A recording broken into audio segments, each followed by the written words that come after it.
বাংলাদেশে নতুন রাজনৈতিক দল করছে সমন্বয়করা, অর্থাৎ জুলাই আন্দোলনে যারা নেতৃত্ব দিয়েছিলেন যে সমস্ত ছাত্ররা, তারা নতুন রাজনৈতিক দল করছেন। এতদিন তারা স্পষ্ট করে বলেননি, এখন তারা স্পষ্ট করে বলছেন যে তারা রাজনীতিতে নামবেন। বিএনপি স্বাভাবিক কারণেই তাদেরকে স্বাগত জানিয়েছে। কারণ হচ্ছে বিএনপি জানে যে এটাকে বাধা দেওয়া কোনো উপায় নেই। কারণ হচ্ছে যে কোনো মানুষের রাজনৈতিক দল গঠন করার সাংবিধানিক অধিকার রয়েছে। যে কোনো গোষ্ঠীর, যে কোনো মতাদর্শের, যে কোনো পরিস্থিতিতে, অর্থাৎ পরিবর্তিত পরিস্থিতিতে একটি রাজনৈতিক দল গঠন হতেই পারে, নতুন কেউ আসতেই পারেন। কিন্তু আমাদের কিছু কথা আছে, সেটি হচ্ছে যে বাংলাদেশের মানুষের যে স্পিরিট, সেই স্পিরিটটা বাস্তবায়ন যারাই করুক, তারাই যে জনগণের কাছে গ্রহণযোগ্য হবে তার কোনো কথা নেই।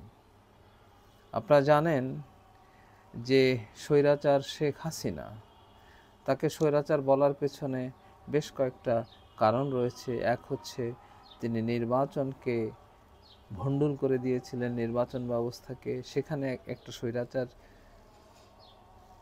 ব্যবস্থা তিনি স্থাপন করেছিলেন। তিনি আইন শৃঙ্খলা বাহিনীকে দলীয় বাহিনীতে রূপান্তর করেছিলেন, সেখানে তিনি একটা বড় ধরনের স্বৈরাচারের ভূমিকা রেখেছেন।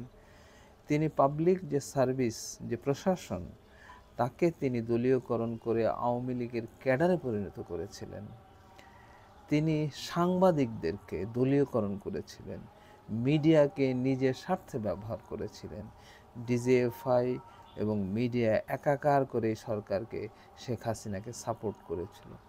সেই সরকারকে হটানোর কথা ছিল বিএনপির, জামাতের, তারা কম চেষ্টা করেননি। কিন্তু সরকার তাদেরকে দমন পীড়ন করছিলেন বেশি।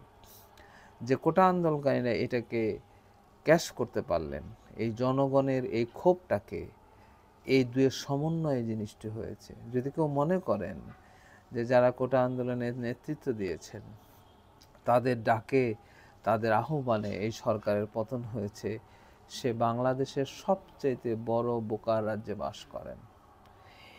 সরকার তার যুদ্ধটা, অর্থাৎ শেখ হাসিনা তার যুদ্ধটা জামাত এবং বিএনপির দিকে মনোযোগ দিয়ে রেখেছিলেন। তারা যদি একটা রুমে 4 জন বসে আলোচনা করতেন, তাহলেও বলা হতো তারা গোপনভাবে ষড়যন্ত্র করছেন, তাদেরকে ধরে নেওয়া যেতে হতো। বিএনপির কোনো নেতা টেলিফোনে কথা বলতে পারতেন না, যে কোনো কথা বললে ষড়যন্ত্র বলে তাদেরকে ধরে নেওয়া হতো। বিএনপি একটা আলোচনা অনুষ্ঠান করবে, 4টা নেতার সাথে 4টা নেতা তার আগে আলোচনা অনুষ্ঠান করার আগে ফোন করে একাত্র হবে, সেটা পর্যন্ত করতে পারতেন না। ওই ফোনে কল রেকর্ড করে তাদেরকে ধরে নেওয়া হতো। এই রকম একটা পরিস্থিতিতে বিএনপিকে দোষ দেওয়া হয় যে আপনারা সরকার পতন করতে পারেননি। কিন্তু আপনাদের মনে আছে যে বিএনপির অফিসে ঢুকে শেখ হাসিনার পুলিশ বাহিনী, আমি শেখ হাসিনার পুলিশ বাহিনী বলছি, তারা গুলি করেছে মানুষকে। খালেদা জিয়া যাতে তার বাড়ি থেকে বের হতে না পারেন, বালুর ট্রাক সামনে রাখা হয়েছে। এটা পাকিস্তান আমলে হয় নাই, কোনো সময় হয় নাই যে বিরোধী দলের উপর এতটা দমন পীড়ন।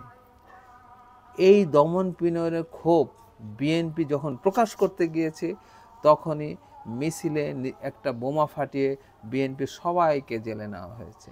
এই পরিস্থিতিতে কোটা আন্দোলনকারীকে শেখ হাসিনা তেমন কিছু প্রথমে বলেননি। 3টা কারণে বলেনি। 1, এটা ঢাকা বিশ্ববিদ্যালয়ের ব্যাপার, সেন্সিটিভ জায়গা।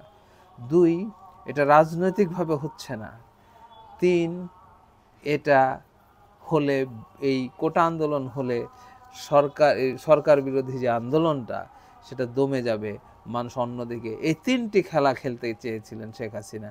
নাম্বার 1, বিএনপি জামাতের যে আন্দোলন, সে আন্দোলনকে অন্যদিকে একটু দেখি এরা কি করে। দ্বিতীয়ত, এইটা ঢাকা বিশ্ববিদ্যালয়ের হচ্ছে, এখানে গুলি করা যাবে না, এটা অন্য নিউজ হয়ে যাবে। আমরা তো 5 বছরের জন্য আবার আসছি, মাত্র 1 বছর হয়েছে আর 6 মাস হয়েছে, দেখি এখন কিছু করা যাবে না। এই খেলায় শেখ হাসিনা হেরে গিয়েছেন। এই কোটা আন্দোলনের ডাকে সারা দেশের মানুষ একত্র হয়েছিলেন। কথাগুলো বলছি এই জন্য যে কোটা আন্দোলনকারীরা যদি রাজনৈতিক দল করেন তাহলে তারা যে জনগণের সাড়া পাবেন তার কোনো মানে নেই। কারণ হচ্ছে তারা জিনিসটা নেতৃত্ব দিয়েছেন ঠিকই, কিন্তু বিএনপি জামাতের যে অংশগ্রহণ সেটাকে কোনোভাবেই খাটো করা যাবে না।